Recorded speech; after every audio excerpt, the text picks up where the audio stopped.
Hello everyone, today I will show you how to lock iPhone screen while watching video. Here's how it's done. Use guided access, best method. Guided access lets you lock your screen to one app and disable touch input or buttons. Go to settings, accessibility, guided access, toggle it on. Tap passcode settings to set a passcode or use face or touch ID. Use guided access while watching.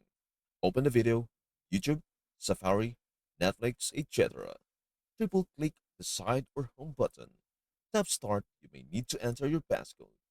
To disable touch, tap options in the bottom left and toggle touch to off before starting. Tap start. Now your screen is locked on the video. No accidental touches. To exit, triple click the button again, enter your passcode or use Face ID or Touch ID. Tap End. And that is everything to know about how to lock iPhone screen while watching video.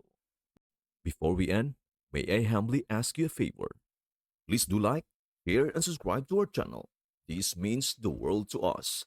Thank you so much for watching. We hope to see you in our next video.